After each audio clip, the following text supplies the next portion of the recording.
On a rainy Friday night in Boston, Thaddeus Voss carried his sleeping daughter through the lobby of Pinnacle Equity headquarters. Her small arms wrapped around his neck, her backpack bumping against his hip with every step. He was 37 years old, a senior financial analyst with deep brown skin and close-cropped hair just beginning to show gray at the temples. And he had exactly 8 hours to complete a report that should have taken 5 days. The fluorescent lights above him flickered once as he stepped into the elevator, and Leora stirred against his shoulder, her dark braids brushing his cheek as she murmured something about muffins. Thaddeus pressed the button for the 40th floor and closed his eyes just for a moment, feeling the weight of everything he was about to lose if he failed. The office was nearly empty when he arrived, just a few junior associates scattered across the open floor plan, their faces illuminated by the pale glow of their monitors. Thaddeus found a corner desk near the window and carefully lowered Leora into an ergonomic chair, tucking his jacket around her like a blanket. She was 8 years old with her mother's warm brown complexion and his own stubborn chin, and she had spent more nights in this building over the past month than any child ever should. He brushed one of her braids from her forehead and whispered that he would be right here, that everything would be fine, that she just needed to sleep a little longer. He had just opened his laptop when he heard the sharp click of heels against marble. Aloen Strathmore stood at the end of the hallway, her silhouette framed by the city lights behind her. She was 33 years old, the youngest CEO in the company's history, a black woman with flawless dark skin and natural hair styled in an elegant twist, and she had inherited the position after her father's sudden death 4 years ago. Everything about her suggested control, from the precise cut of her charcoal blazer to the way she held her tablet like a shield against the world. She walked toward Thaddeus without greeting him, her dark eyes scanning the spreadsheet on his screen. The Kestrel analysis, she said, I need it on my desk by 8 o'clock tomorrow morning. Complete projections, risk assessment, and competitor benchmarks. Thaddeus glanced at the clock in the corner of his monitor. It was already 9. Miss Strathmore, I've been here since 5 this morning. The data you're asking for requires access to files that aren't even then get access. Her voice carried no emotion, no acknowledgement that he was a human being rather than a machine designed to process her demands. If you can't handle the pressure, Mr. Voss, perhaps you're not suited for Pinnacle Equity. She turned to leave, and her gaze passed briefly over Leora's sleeping form. For a fraction of a second, something flickered across Aloen's face, something that might have been recognition or confusion or even guilt, but it vanished as quickly as it appeared, and she continued walking without another word. Thaddeus watched her disappear around the corner, his jaw tight, his hands trembling slightly as he returned to his keyboard. He thought about his health insurance, about Leora's upcoming dental appointment, about the rent that was due in 15 days. He thought about the promises he had made to his daughter and the ones he had made to himself back when he believed that working hard was enough to guarantee a decent life. He began typing, and he did not stop. The weeks that followed carved deep lines into Thaddeus's face and stripped away whatever reserves of energy he had left. Aloen assigned him 4 additional projects before the Kestrel analysis was even complete, explaining in her clipped, efficient way that she was testing his capacity for growth. She scheduled meetings at 4 GOS in the morning and conference calls at 12 at night, always with the implicit understanding that attendance was not optional. Other employees whispered in the break room about Thaddeus's obvious exhaustion, about the dark circles under his eyes and the slight tremor in his hands, but no one said anything directly. They had seen what happened to people who pushed back against Aloen Strathmore. At home, Thaddeus worked until the numbers blurred together on his screen. Leora sat beside him at the kitchen table, coloring in a book of dinosaurs, occasionally looking up to ask if he was almost done. He always told her yes, just a few more minutes, even when he knew it would be hours. One night, she asked if they could go to the park on Saturday, and he promised they would. And then Saturday came, and he spent the entire day on a video call with investors in Seoul, while Leora watched cartoons alone in the living room. He discovered the errors by accident late on a Wednesday night when he was cross-referencing data for a quarterly report. 5 separate miscalculations in a document that bore Aloen's signature. mistakes that had somehow survived multiple reviews and were now embedded in the company's official records. Anyone else might have ignored them, might have reasoned that correcting the CEO's work was a fast track to unemployment. But Thaddeus had been raised by a father who believed that integrity was the only thing a man truly owned. And so he fixed the numbers without telling anyone. He saved the corrected version and deleted any trace of the original, protecting the company from potential liability while asking for nothing in return. The early morning meeting was held in the glass-walled conference room on the 41st floor, the one with the view of Boston Harbor that Aloen used to intimidate clients and employees alike. Thaddeus arrived at 5:50 with Leora still half asleep beside him, her small hand gripping his as they navigated the empty hallways. He found a chair in the corridor outside the conference room and helped her settle in, promising that he would be right on the other side of the glass, that she could wave to him if she needed anything. Inside, a dozen executives sat around the polished table, their expressions carefully neutral as they waited for the presentation to begin. The investors from Vertex Capital Investments occupied the seats nearest the window. Two men in nearly identical suits who spent more time examining their phones than looking at anyone in the room. Aloen stood at the head of the table, her posture perfect, her voice measured as she walked through the quarterly projections. And then one of the investors interrupted her. "There's a discrepancy in Section 4, he said, scrolling through his tablet. "The risk calculations in this version don't match what we saw in the preliminary report." The room fell silent.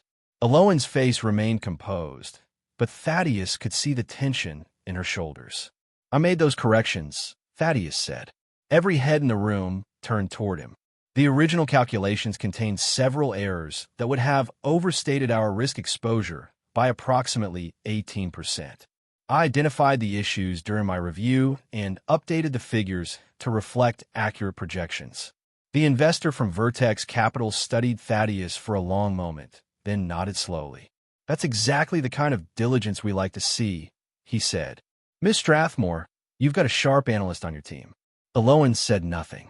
She simply stared at Thaddeus with an expression he could not read, something between surprise and reassessment, as if she were seeing him clearly for the first time. The meeting continued, but she never quite regained her equilibrium. And when it ended, she left the room without speaking to anyone. Thaddeus returned to the hallway to find Leora still sleeping in her chair, her head tilted at an uncomfortable angle. He lifted her gently and carried her toward the elevator, wondering if he had just made the worst mistake of his career.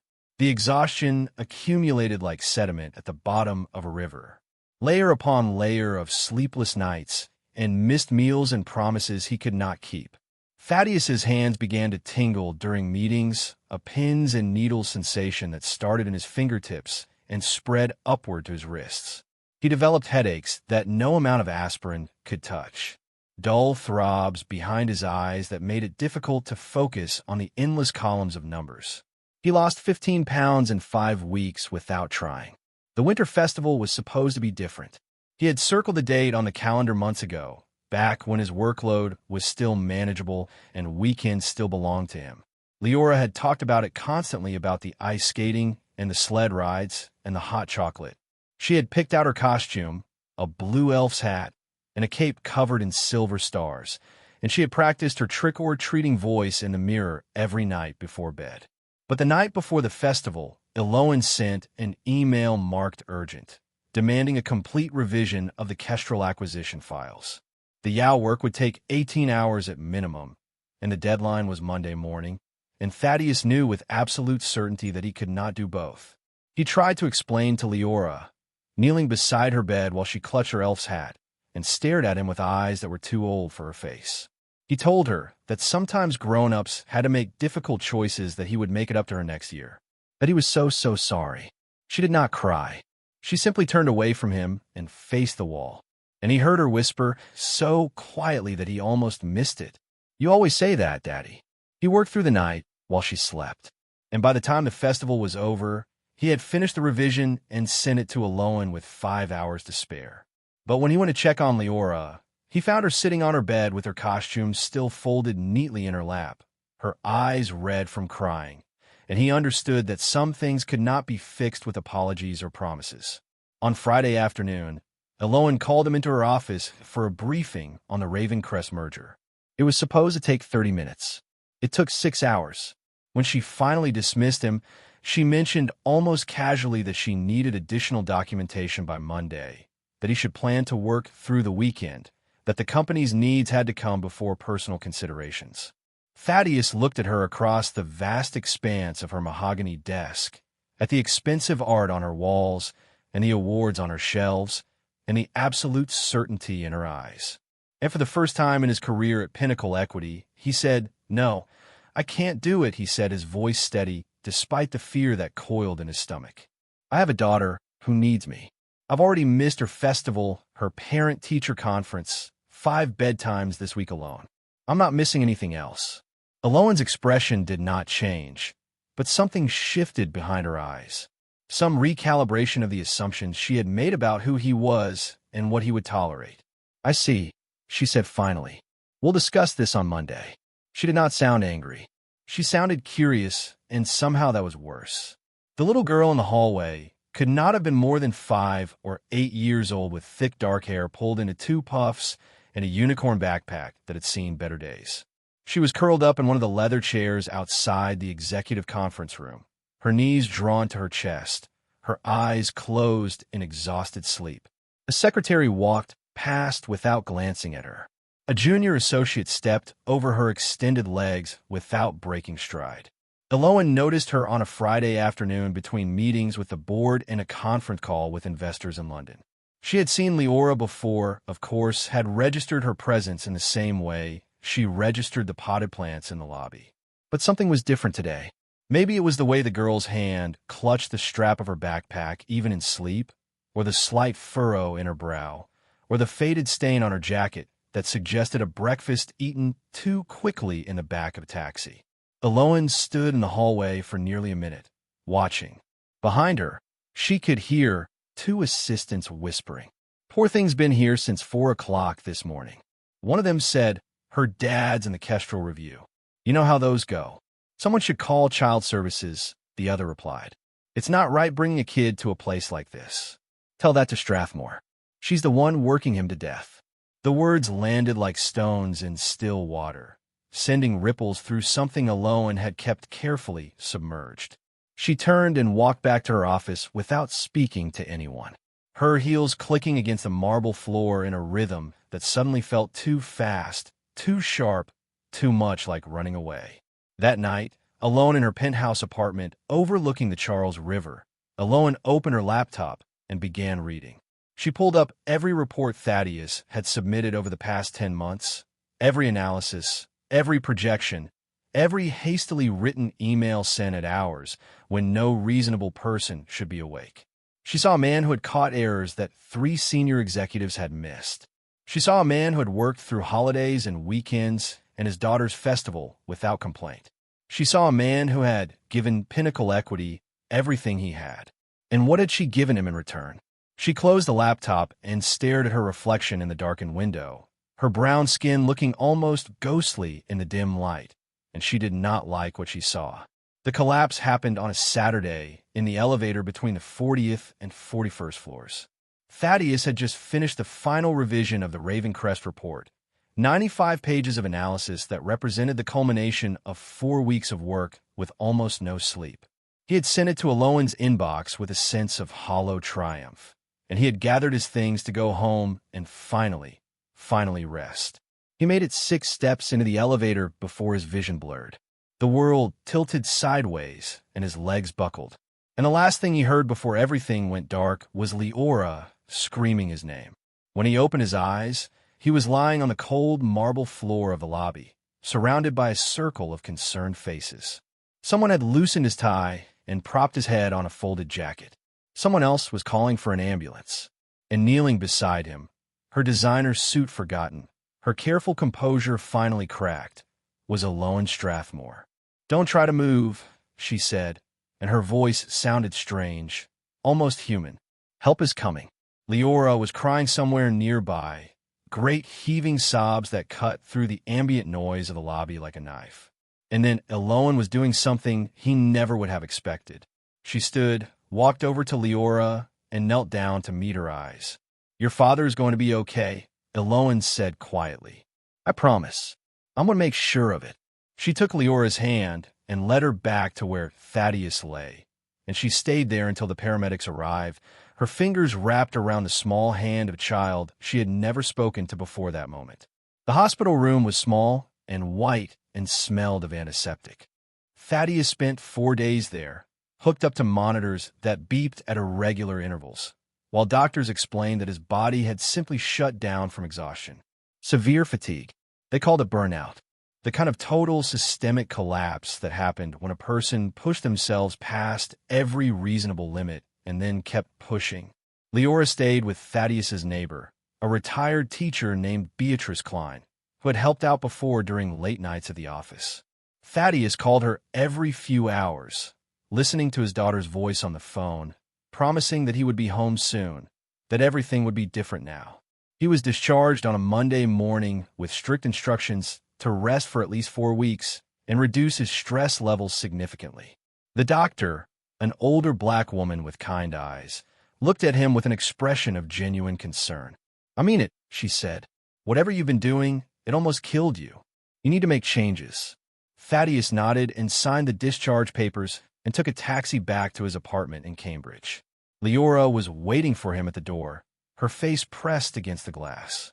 And when he walked in, she threw her arms around his waist and held on like she would never let go. "I thought you were going to die," she whispered. "Like Mommy did." He knelt down and held her, and he made promises he was not sure he could keep. The knock came at exactly midnight. He thought at first that he was imagining it, some artifact of exhaustion or medication. But then it came again, 3 sharp raps against the thin wood of his door, and he rose from the couch with a growing sense of unreality. Aloen Strathmore stood in his hallway. She was wearing a gray wool coat that looked out of place in his building, and her natural hair was pulled back in a simple ponytail, and there was no trace of makeup on her face. She looked younger, without the armor of her professional appearance, younger and more uncertain than he had ever seen her. "I know it's late," she said, "and I know I have no right to be here, but I couldn't wait until Monday. I couldn't." She stopped, took a breath, started again. "I need to apologize, and I needed to do it in person." Thaddeus stared at her for a long moment, trying to reconcile the woman in his doorway with the one who had driven him to collapse. Something in her expression stopped him, something raw and genuine that he had never seen in the polished conference rooms of Pinnacle Equity. "It's midnight," he said. "I know you're at my apartment. I know that too." He stepped back from the door. "Then you'd better come in." She entered his living room, her eyes moving across the second-hand furniture and the crayon drawings taped to the refrigerator and the small mountain of medical bills on the kitchen counter. In her hands, she carried a box wrapped in bright paper, and she held it in front of her like an offering. "I saw your daughter looking at this in a store window," she said. "About a month ago, I was passing by in my car, and I saw her standing there with her nose pressed against the glass. And I didn't stop. I should have stopped. I should have done a lot of things differently." Thaddeus took the box from her hands.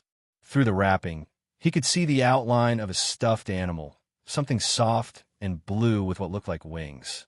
"Miss Strathmore, Aloen," she interrupted. "Please, I think we're past professional titles at this point."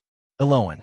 The name felt strange in his mouth, too intimate for what they had been to each other. "I don't understand. Why are you here? Why now?" She sat down on his couch without being invited, and for a moment, she looked almost lost, like a woman who had spent her entire life navigating by a map that had suddenly become useless. "I've been thinking about something my father told me," she said slowly before he died, when he was handing over the company. "He said that the hardest part of leadership wasn't making decisions. It was living with the consequences of those decisions, even when you couldn't see them." She looked up at him, and her eyes were bright with something that might have been tears. "I made decisions about you, Thaddeus, about your time, your health, your relationship with your daughter, and I never once stopped to think about what those decisions were costing you. I just saw numbers on a spreadsheet, performance metrics, productivity reports. I didn't see a person, and I'm more sorry for that than I know how to say." The silence stretched between them, filled with everything that had happened and everything that might happen next. And then a small voice came from the hallway. "Daddy, who's at the door?" Leora stood in her pajamas, rubbing her eyes with one hand and clutching her stuffed rabbit with the other. She looked at Aloen with the unfiltered curiosity of childhood. "This is Miss Strathmore," Thaddeus said carefully. "She's someone I work with. She came to visit." Aloen rose from the couch and walked over to Leora, crouching down so they were at eye level. "I came to bring you something," she said, and her voice was softer than Thaddeus had ever heard it. "And to tell your father that I'm sorry for making him miss so much time with you." She reached for the wrapped box and held it out to Leora, who looked at her father for permission before taking it. The paper came off in excited strips, revealing a stuffed griffin with blue scales and iridescent wings, exactly like the one she had admired in the store window all those weeks ago. Leora's face lit up with pure joy. "It's the griffin, Daddy. It's the griffin." She hugged it to her chest and then did something unexpected. She stepped forward and hugged Aloen, too, her small arms wrapping around the billionaire's neck with the unself-conscious affection of a child who had not yet learned to be suspicious of kindness. "Thank you," she whispered. Aloen looked at Thaddeus over Leora's shoulder, a question in her eyes. He nodded. The next 2 hours were unlike anything Thaddeus could have imagined. He watched Aloen Strathmore, CEO of a multi-billion-dollar corporation, sit on his daughter's twin bed and listen to detailed descriptions of every stuffed animal in the collection. He watched her examine crayon drawings with the same intensity she brought to quarterly reports. He watched her laugh at Leora's jokes, genuine laughter that transformed her face into something almost unrecognizable. When Leora finally fell asleep again, her new griffin tucked under her arm, Aloen and Thaddeus returned to the living room. The clock on the wall read 2:30 in the morning. "I should go," Aloen said, but she made no move toward the door. "You need to rest." "So do you." She smiled, a small, tired expression that looked nothing like the polished mask she wore at the office. "I don't remember the last time I rested. Not really. I think I've been running for so long that I forgot how to stop." Thaddeus sat down beside her on the couch, close enough to see the faint lines around her eyes, the vulnerability she usually kept so carefully hidden. "Why did you really come here tonight?" "Because I watched you collapse," she said quietly, "and I realized that I did that. My expectations, my demands, my complete inability to see you as anything other than a resource to be optimized.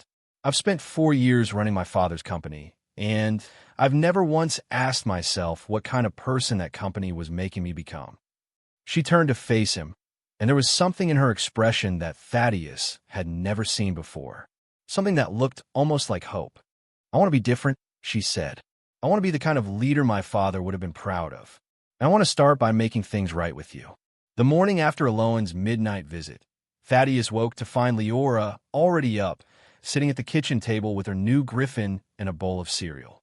She looked happier than she had in months, chattering away about how nice Miss Strathmore was, how she smelled like flowers, how she had promised to come back and see the rest of Leora's drawings. Thaddeus listened and smiled, and tried to quiet the voice in his head that warned him about trusting billionaires who showed up at midnight with gifts and apologies. But then he thought about the look in her eyes when she had held Leora, the genuine warmth that no amount of corporate training could fake. His phone buzzed with a text message. It was from Aloen.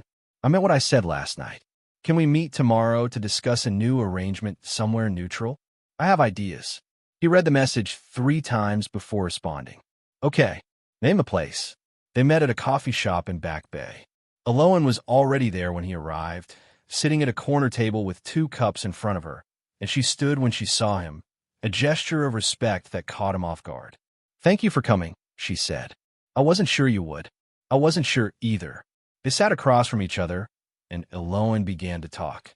She told him about growing up in her father's shadow, about inheriting a company she wasn't prepared to run, about the pressure she had put on herself to prove that she deserved her position. "I'm not asking for sympathy," she said. "I'm asking for a chance to do better, and I want to start with you." She pulled out a folder and slid it across the table. Inside was a proposal for a new position, a role that would give Thaddeus more autonomy, better hours, and a significant raise. There were provisions for childcare assistance, flexible scheduling, and a guaranteed minimum number of vacation days. "This is too much," he said, staring at the numbers. "It's not enough," Aloen replied. "Not after what I put you through, but it's a start." He looked up at her, searching her face for signs of deception or manipulation, and found nothing but sincerity. "Why me? You have thousands of employees. Why focus all this energy on one analyst?" Aloen was quiet for a moment. "Because you were the one who taught me that I was doing something wrong," she said finally. "When you corrected those errors in my report, you could have used them against me. But you didn't. You fixed the problem and moved on because you cared more about doing the right thing than about what you could gain from it." She reached across the table and touched his hand just briefly. "I've been surrounded by people who tell me what I want to hear. People who are afraid of me or who want something from me. You were different. You told me no when I deserved to hear no, and you showed me what integrity looks like even when no one's watching." Thaddeus thought about his father, about the lessons he had tried to pass down, about the importance of doing the right thing even when it was hard. He thought about Leora asleep in her bed with a blue griffin. "I'll think about it," he said. Aloen nodded, and for the first time she smiled. "That's all I ask." The weeks that followed were strange and uncertain. Thaddeus returned to work on a modified schedule, his hours reduced, his workload manageable, his weekends once again his own. He picked Leora up from school in the afternoons and took her to the park on Saturdays and tucked her into bed every night without the weight of unfinished reports pressing against his chest. And Aloen changed, too.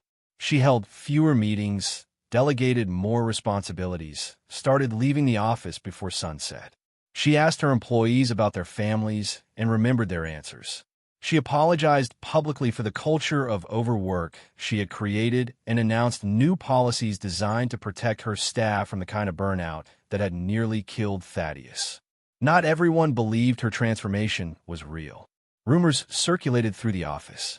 Speculation about her motives, her sanity, her secret agenda. A few even claimed that she and Thaddeus were having an affair. The gossip reached Thaddeus through sideways glances and conversations that stopped abruptly when he entered the room. But the whispers made him question every interaction with Aloen, every smile she gave him, every moment of kindness he had started to believe might be genuine. One afternoon, he confronted her about it. "People are talking," he said, standing in the doorway of her office, "about us, about what's really going on here." Aloen looked up from her laptop. "I know," she said. "I've heard the rumors. Does it bother you?" She considered the question for a moment. "What bothers me," she said slowly, "is that you might believe them, that you might think everything I've done was just manipulation or performance or some kind of elaborate game." She stood and walked around her desk, stopping a few feet away from him. "I don't care what anyone else thinks. I care what you think. And if you've started to doubt—" "I haven't," he said, and he was surprised to realize it was true. They stood there for a moment, the space between them charged with something neither of them was ready to name. In the months that followed, they built something gradual and real, a foundation of trust and understanding that grew stronger with every conversation, every shared meal, every evening spent watching Leora play with her blue griffin. Thaddeus accepted the new position Aloen had offered along with the better hours and the childcare assistance and the promise of a life that was not defined entirely by work. The day Aloen asked Thaddeus to bring Leora to her apartment for dinner was a milestone neither of them acknowledged out loud. They sat at her massive dining table and ate pasta that Aloen had made herself. And Leora talked about her school and her friends and the new drawing she was working on. "I want to show you something," Aloen said after dinner, and she led them to a room at the end of the hallway. Inside was a space that had been transformed into a child's paradise. A canopy bed covered in fairy lights, shelves filled with books and toys, a corner set up with art supplies and easels, and every color of crayon imaginable. And on the wall, in a simple frame, was one of Leora's drawings, the one she had made of the three of them together, stick figures holding hands under a bright yellow sun. "I had it done last week," Aloen said quietly, "in case you ever wanted to stay over."